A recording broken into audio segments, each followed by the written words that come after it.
Welcome back to the show, and this week we have a very special re-release collector's edition for the Super Nintendo.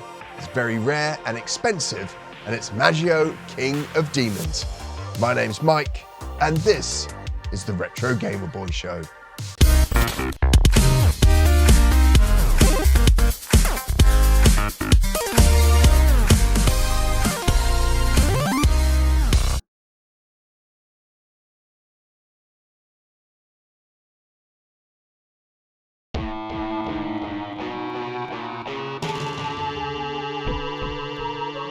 Majyuo King of Demons is another one of those great Japanese games, super expensive to buy, that never came over to Europe and the US until now. Now this game got a relaunch, a re-release in 2018, but again only in Japan, until redistribute have come along and they're bringing a special collector's edition of Majyuo King of Demons to us European and US fans of Super Nintendo. Now the game is available to pre-order today, and I've got to be honest, as a Sega fanboy, I don't know anything about this game. Although, if it's Japan only, I suspect there's quite a few Nintendo fans out there who may not know about it either. So we're going to play probably through the first 10 minutes of the game, just to get an idea of what it's like. We'll talk a little bit more about it and what you can get from redistribute. But like I said, the pre-order for this game is out now, and it closes on the 12th of March. And if you know anything about redistribute games, you know that they do not do re-releases after this. Your pre-order window is the only chance you're going to be able to get hold of this game for a decent price. And the quality of their games that they release are absolutely second to none. High quality boxes, great cartridges, really well presented. And then they do a load of extra work, like they do translation works. Sometimes they add little extra features in there, but high quality re-releases, official licensed re-releases of these games, sometimes in territories and countries that never got it, like this game coming out in the US and Europe. Right, let's jump into the game and get a little taste of what you can expect from Majyuo King of Demons. So there's no options to start with, just straight into the game. I hope they keep all the kanji there. I like the kanji logo, it looks really cool. Now, redistribute said they're doing a translation of the game as well, because it was only in Japanese, so that would be cool. What we got? Jump. What's A do? Nothing. X does nothing. Well, we got a gun. So it looks like we got Axel's brother here. Now, from what I can tell, the game was a platformer, action platformer, and kind of has hints of Castlevania, at least in the art style. I can actually see, you can see that in the background there. That's an awesome kind of mystic cloud background going on there. Now, I know very little about the story. Just that like these two guys were friends once. One of them makes a pact with the demon realm and takes your daughter and your wife away as a sacrifice. And I think you're resurrected. So it looks like we've just been killed. So I'm suspecting we're going to get resurrected. And yeah, so I've been resurrected. And then I think you're going off to find your wife and your daughter, is my understanding. But it looks like we've got to dispatch our old friend here first. It's a really interesting art style because you'd expect something like the Super Nintendo to have really large sprites. But it's kind of, these are the small sprites, kind of like Rastan art style here. All right, yes, this is your wife.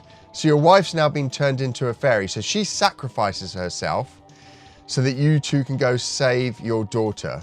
So I think you've been reincarnated. No, she's been reincarnated as a fairy and you've been resurrected. I think that's the storyline.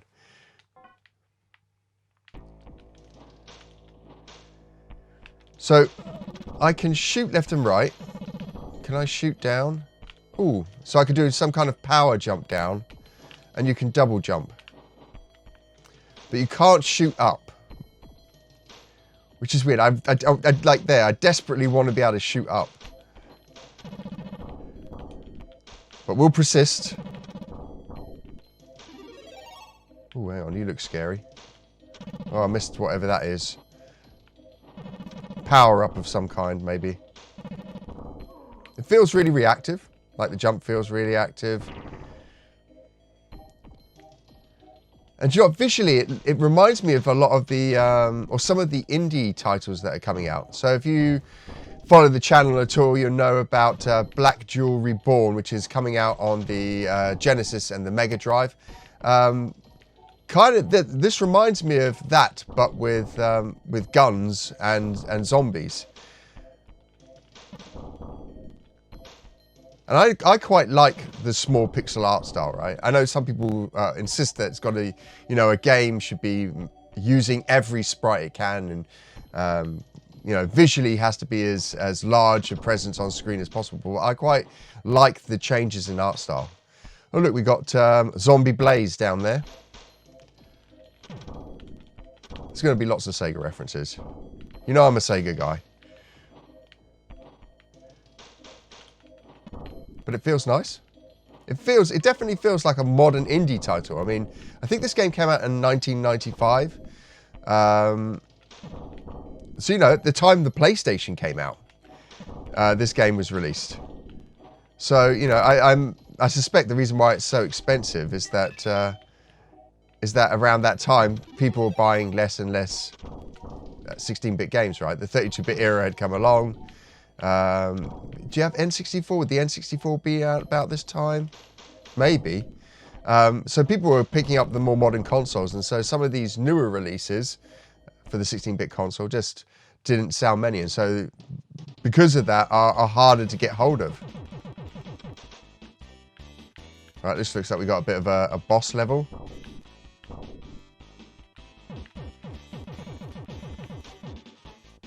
Come on. Oh. It's weird. I feel like I need a sword and magic, because it kind of feels, or at least has that art look about it of Castlevania. I definitely... Oh, am I dead? Not yet. I definitely wish you could shoot upwards.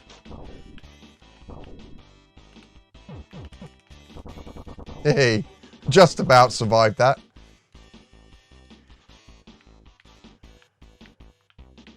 It looks nice. The artwork looks nice. I love all the detail in it. Dead. Am I dead? No, I'm alive again. So I've got a couple of lives. 3 lives, is it? All right, so you can shoot stuff off screen as well. That's interesting. Oh, it's that giant worm we saw earlier.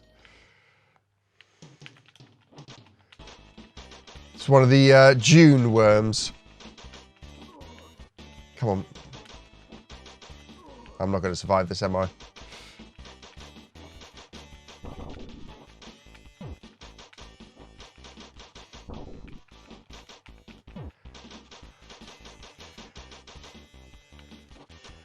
Oh, we might do. Maybe I'm being overconfident by saying that. Oh, we survived. Very cool. So we got a key. I wonder if it's a bit like Castlevania, where you have to use items. We'll never know. Let's leave it there. Talk a little bit more about the game and what 𝗏𝗺𝗵 are offering you with this official re-release, this classic Super Nintendo title. Majyuo King of Demons reminds me a lot of Rastan, or even the modern indie title currently in development called 𝗵𝗺𝗵𝗺𝗃 for the Sega Genesis and Mega Drive. Except though you don't have swords, you have a gun and later on demonic projectiles. And just like those games, MKD also plays in a similar way. You traverse the environment from left to right, and you can use jump and double jump to help you overcome environmental elements or to dispatch enemies and bosses. As you make your way through the levels, you pick up power-up gems that transform you into different demonic forms that will help you as you take down the evil demon 𝗏𝗫𝗏 who have your daughter.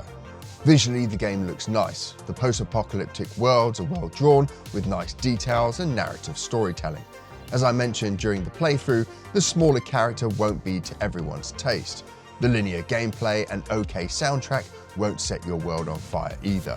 But it's still a solid game and you'll have fun playing it. but I doubt you'll come back to it over and over again. The big gotcha with this game though is how scarce it is and how price prohibitive it can be to purchase. If you want an original Japanese copy, it will set you back nearly $1,000. But never fear, Retrobit is here. They have fully licensed the game for a modern official re-release, and this will be the first time you can own an official copy of the game outside of Japan. Retrobit has fully translated the game into English and created a lovely collector's edition set that includes a slipcover, beautifully crafted flip-top box, full color manual, custom cart, and each copy is also numbered. Again, remember, Retrobit do not make additional copies after the pre-order closes, so you'll need to grab it now if you want to avoid eBay reseller prices. You can order now and the pre-order ends on the 12th of March 2024. Make sure to drop down into the description below for more details. We'll be back again soon, but this time with a new Sega indie title, and we've got a very special show where we take a look at a full, complete PAL subset. But until then, I'll catch you on the next one.